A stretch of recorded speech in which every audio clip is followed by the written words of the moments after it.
Maryland schools have gone on a hiring spree since 2021.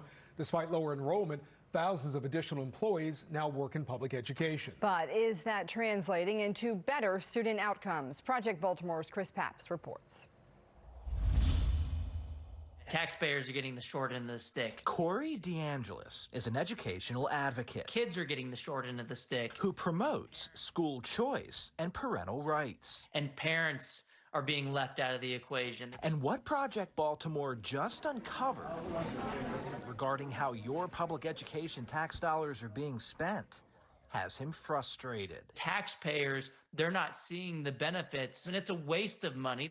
In 2021, state lawmakers in Annapolis passed the blueprint for Maryland's future. The veto is overridden. The law pumps $30 billion additional tax dollars into public education statewide over the first 10 years, and $4 billion additional tax dollars every year after that. The plan, in part, increases teacher salaries, expands pre-K, and bolsters career and technology training. Now, 5 years after the blueprint passed, here are some results. Since 2021, according to the Maryland State Department of Education, enrollment in Maryland public schools has decreased by more than 2,300 students. But the number of people working for Maryland public schools has increased by more than 10,200 employees. I mean, it's mind-blowing. In what other industry do you lose thousands of your customers and then you go on a hiring spree? And look at this. In 2021, Maryland's four-year high school graduation rate was 87.2%.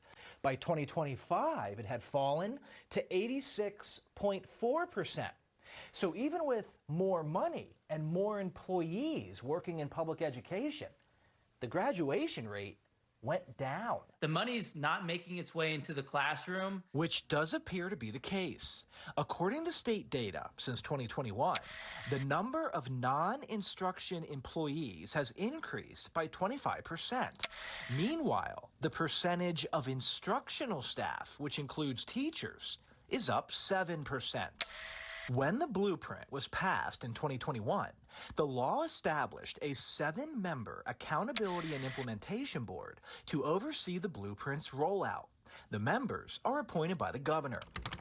Fox 45 wrote, "What is the AIB board's message to taxpayers who have funded billion-dollar increases in public education and in return have seen graduation rates decline?"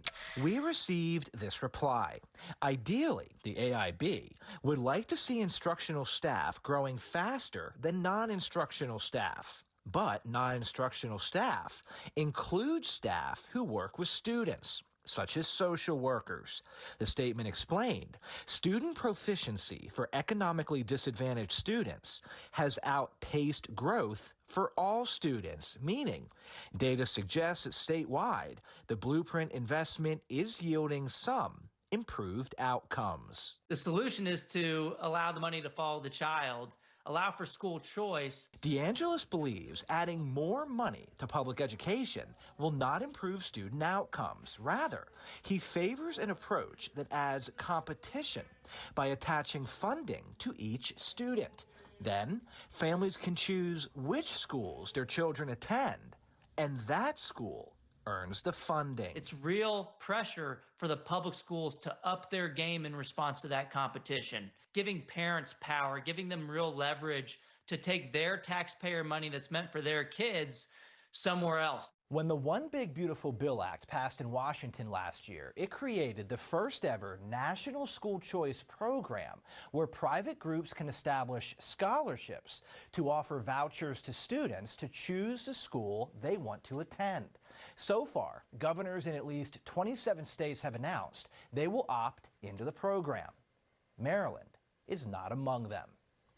I'm Chris Papps, and this is Project Baltimore. I'm Chris Papps. Thanks for watching. Here's another story to watch. Also, if you have a story idea, please send us a message.